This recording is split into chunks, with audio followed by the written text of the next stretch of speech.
They made the right choice, not only when they brought shortstop Ezequiel Tovar up, but when they gave him an extension after his impressive rookie season, because he's been even better. He might have been, overall, the Major League's best shortstop in May.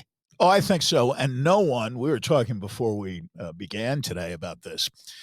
I don't think anyone would question that whether it's March, April, or May, even in spring training, you could look at Ezequiel Tovar play shortstop and conclude that defensively he is virtually as good as it gets right now. Yeah. And there are other, of course, excellent defensive shortstops. Fielding percentages but as a shortstop. He is immaculate as a shortstop. And one thing the Rockies have gotten right, generally speaking, over the years, is shortstops. Troy Tulowitzki got hurt too much, but he was brilliant when healthy. Trevor Story, the same thing. Same thing. And both excellent defensive shortstops, although bigger guys, especially Tulowitzki. Tovar is not a big guy. He is more of the Ozzie Smith type of build and skill when it comes to defensive play. But his improvement as a hitter has been dramatic. From April, perfectly good month, hit .290, had an on-base plus slugging percentage of .759. In May, he hits .308 with an on-base plus slugging percentage of .863. There isn't a shortstop in baseball who had a better all-around offensive month in May than Ezequiel Tovar of the Colorado Rockies. When was the last time you could say that? When the Story best or player Tulowitzki was for here? a month at his position in all of Major League Baseball. And you say, well, there's Mookie Betts, and there's De La Cruz, and there's Adames in Milwaukee, and there's Volpe with the Yankees. I mean, right now, there's shortstops. Gunnar Henderson, a great young shortstop, a slugging shortstop who has 19 home runs, right? Yeah. With the Baltimore Orioles at the moment. There's Bobby Witt Jr., who has a team that's playing, I believe, close to 600 baseball, and in second place in the American League Central, actually a pretty strong division, apart from the White Sox. Right. That's a good division. Oh, every team has a positive run differential. Right, Detroit's the only one under Bobby Witt actually actually was one of the few shortstops whose on-base plus slugging numbers were better than Tovar's for the month of May. He's just a marvel. He is going to be phenomenal if he isn't already. He's a great player right now and a young player, 25 and under, one of the best young players in Major League Baseball. Corey Seager has been hurt for much of this season, had a good month of May, but did not reach 95 official at-bats. Of those who did, hard to beat the numbers, save for maybe Witt and Henderson, who play over in the American League, certainly in the National League, the best shortstop in May, even better than Betts, who is very good. Ezequiel Tovar, in my estimation. And it's a big deal because when wins over replacement, which is a good catch-all stat, shortstop sort of being back to the glamour position that it had been for a really long time. Very, very much so. Wins above replacement, as you've talked about. Henderson leads all players. All. 4.1. Aaron Judge of the Yankees is second. But Henderson is at 1. Betts is at 3. Yeah. Witt is at 4. Yes. Volpe is at 10. Ezequiel Tovar and Corey Seager are at 18 and 19, respectively. Yeah. 5 of the top 20 players are shortstops. And for Tovar to be absolutely in the caliber of these guys, Henderson is a revelation. But we're talking about Bobby Witt Jr., who was sort of a post-hype jump for him. Expected to be a star from the time he was drafted. Volpe, same thing. You're talking about the best of the best, and Tovar has put himself in that category in one season and a couple of months. That's remarkable. Now, the only guy that you talked about who is not at the very least the most valuable player on his own team, and it's only because he plays on the same team with Judge and Soto, right, is Volpe. But Volpe is one of the top 10 players in baseball in terms of value. 2 and 6. Right. So 2, 6, and 10, by the way, for the Yankees. But in those 3 guys. Tovar is the most valuable Rocky, oh, yeah. Again, in my opinion, for the entire season, not just for the month of May. Betts is the most valuable Dodger.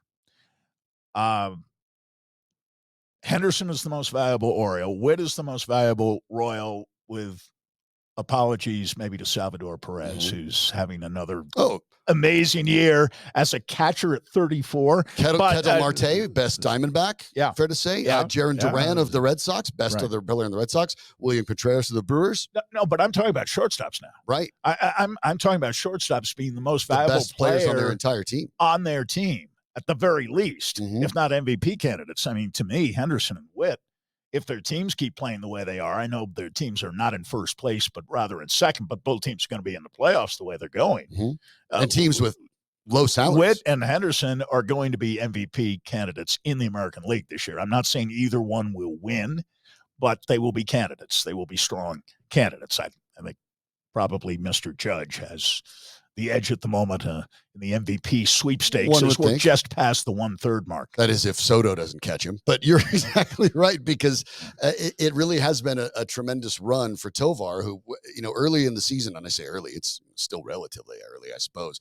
But Ryan McMahon had gotten off to the really great start, and Ryan McMahon is having an all-star caliber season. He is. He's having a good year, and I think overall he's outslugging and getting on base certainly a lot more than Tovar is. But Tovar is the rising star, and the Rockies haven't had someone like that. No, maybe since Story.